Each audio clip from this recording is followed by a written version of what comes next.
Everyone good morning. আমি স্বপ্না। তোমরা কেমন আছো? আশা করি তোমরা সবাই ভালো আছো। ভিডিওটা দিতে অনেক লেট হয়ে গেল গাইজ, কবে চলে গেছে জন্মাষ্টমী। তো এতদিন পরে ভিডিওটা আপলোড করছি, কারণ গাইজ সময় একটার পর একটা অনেকগুলো ভিডিও আটকে ছিল। তো ওই জন্য ভাবছিলাম যে ভিডিওগুলোকে পর দেবো, না হলে যদি জন্মাষ্টমীর ভিডিওটা যদি আগে দিয়ে দিতাম তো এবড়ো খেবড়ো হয়ে যেত। ওই জন্য আর কি ভাবছিলাম পর দেবো। তো আগে যে দুটো ভিডিও ছিল রেডি করা ছিল, তো সেই দুটো পোস্ট করে দিয়েছে। এবার জন্মাষ্টমীর ভিডিওটা তোমাদের সাথে আস্তে আস্তে পোস্ট করছি। তো চলো দেখতে থাকো কন্টিনিউ ভিডিওটা, কি করলাম সারাদিন না করলাম। তো দেখো এখানে সকালবেলা আমি স্নান করে এসে গোপালকে আমার তো সিংহাসন নেই গাইস, দেয়ালে যে তাকগুলো করা আছে ওখানেই আর কি গোপাল থাকে। তো ওখান থেকে নিয়ে আজকে একটু সাজিয়ে গুছিয়ে ওকে আজকে নিচে বসাবো। তো সকালবেলায় ওকে একটু ঘি মধু গঙ্গা জল দিয়ে একটু স্নান করে নিচ্ছিলাম, কারণ প্রতিদিনই স্নান করানো হয়, কিন্তু সেই দিন একটু স্নান করে নিয়েছিলাম কারণ রাতে তো অভিষেক হবে, দুধটা আর কি দেওয়া হয়নি, এমনি সব কিছু দিয়ে স্নানটা করিয়ে নিচ্ছি। তারপর দেখো আমার একটা বড় গোপাল, বেশি বড় না ছোটোই, আর ওর থেকে আর একটা ছোট্ট গোপাল আছে। তোমরা যদি এই ছোট গোপালের কাহিনিটা জানতে চাও তাহলে অবশ্যই আমাকে কমেন্ট করো, আমি তোমাদের সাথে শেয়ার করব। তো দেখো আমি এখানে গোপালকে স্নান করিয়ে আর যেই ড্রেসটা গাইজ গোপালকে পরাচ্ছি, এই ড্রেসটা গিফট করেছে গোপুর দিদা, আমার মা ওকে এই ড্রেসটা গিফট করেছে গপুকে। তো ওই জন্য নতুন ড্রেসটা ওকে পরিয়ে দিলাম। আর ছোটো গোপালের জন্য ওর জন্য আর কি ড্রেস কেনা হয়নি। তো এই ড্রেসটা নতুনই ড্রেস, এটা কার্তিক পুজোর সময় আর কি গোপালের জন্য আনা হয়েছিল। তো গোপালকে এটা পরানো হয়েছিল একবার না দুবার যেন পরিয়েছিলাম, আর ওকে আর পরানো হয়নি, কারণ ওর অলরেডি তো দুটো জামা ছিল, ওই জন্য আর কি ওটা আর পরানো হয়নি। তো ওই জন্য ওই ড্রেসটা আমার ছোটো গোপালকে পরিয়ে দিয়েছিলাম। তো তারপর দেখো গাইস এখানে না আমি গোপালের জন্য সেট কিনে এনেছিলাম, মুকুট, গলার হার, কানের বাসি, তার সাথে না আর একটা কী ছিল, ওটা না আমি বুঝতে পারিনি ওটা কি, ওই জন্য গোপালের কাছেই রেখে দিয়েছি। তারপর আমার গোপালের চুলও ছিল না, তোমরা দেখেছো হয়তো, তো ওই জন্য একটা চুলও কিনে এনেছিলাম। দেখো এবার আমার গোপালকে রেডি করিয়ে দিয়েছি, কত সুন্দর লাগছে তাই না গো, না লাগছে হ্যাঁ। তো দেখো আমি ওকে রেডি করিয়ে দুজনকে, তো সেদিনে তখন আর কি কটা সকালবেলা খেতে দিয়েছিলাম, লকুনদানাই দিয়েছিলাম, কারণ ফলও ছিল, ফলও কেটে দিতে পারতাম, ঠিক আমার মাথায় ছিল না যে, কারণ ফলটা এই ঘরে রাখা ছিল আর মাটির ঘরে রাখা ছিল, ওই জন্য আর কি ফলটাকে দেয়া হয়নি।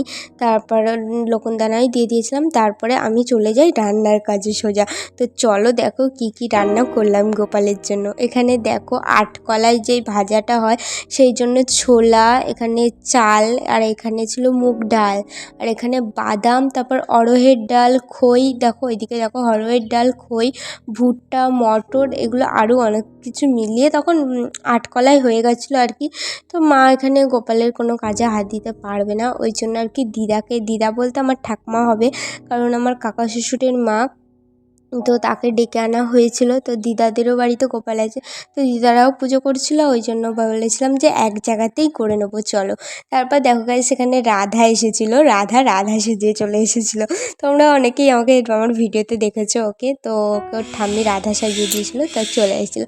তো দেখো এখানে অলরেডি সব কিছু হয়ে গেছে ভাজাভুজি। এবার না গাইস লুচি সিমুইটা হয়ে গেছিলো, লুচিটাও করা বাকি ছিল। তো দেখো লুচিমুচি করে আমি না রেডি হয়ে নিয়েছিলাম। তো আজকে না একটু চেষ্টা করেছিলাম যে ঠিক একটা সাবেকি লুক দেওয়ার। তো তোমরা অবশ্যই কমেন্ট করে জানিও আমাকে কেমন লাগছে। আর এইদিকে দেখো তারপরে সেই সন্ধ্যেবেলায় যেই অভিষেকটা করতে হয়, কারণ গোপাল তো সন্ধ্যেবেলায় জন্ম নিয়েছে, সন্ধ্যেবেলায় বলতে ভোর রাতে জন্ম নিয়েছে, বাট আগের বছর ভোর রাতেই করেছিলাম, খুব একটা না নিজের শরীরটা ভেঙে গেছিলো, ওই জন্য মা বলেছিলো এবার অত রাত করে করার দরকার নেই, সন্ধ্যা পড়লেই তুমি পুজোটা সেরে নিও। আমি বললাম ঠিক আছে।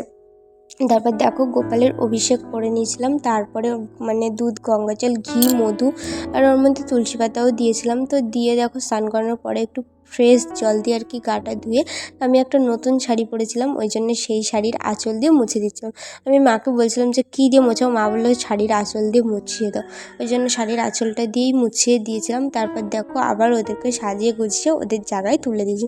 তারপর দেখো আমি একটু ওদেরকে খেতে দিয়ে দিয়েছিলাম, আর এদিকে চারিদিকে একটু ফুল দিয়ে আসনটাকে সাজিয়ে দিয়েছিলাম। গপুর বার্থডে বলে কথা তাই না, একটু না সাজালে হয় ডেকোরেশন।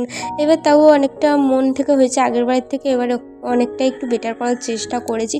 এর পরের বার আরও বেটার করার চেষ্টা করব। তো মানে আরও গুছিয়ে আরও সুন্দর করে করার চেষ্টা করব। তো এই নিয়ে আমি দুবার জন্মাষ্টমী করছি। তো তোমরা দেখতে থাকো। তারপর দেখো আরতি আমি সেরে নিয়েছিলাম। আরতি করার পরে একটু মানে আমি গীতা, তারপরে ওর অষ্টনাম সব কিছু পড়েছিলাম আর কি। সেসব ক্লিপটা নেওয়া হয়নি, কারণ বরমশাই সবে কাজ থেকে বাড়ি এসেছিলো, তো ওর আর কি টায়ার্ড ফিল লাগছে। আমি বললাম ঠিক আছে তুমি শুয়ে পড়ো, আর আমাকে ভিডিও করে দিতে হবে না। তারপর দেখো এদিকে গোপালের প্রিয় কিন্তু নাড়ুও করেছিলাম 3 রকমের। নারকেল নাড়ু, চালের নাড়ু, বাদামের নাড়ু করেছিলাম। তো সব কিছু করে ওখানে গুছিয়ে দিয়েছিলাম সাইডে। ওর পাতে পাতে দেওয়া হয়নি, সাইডে দিয়েছিলাম।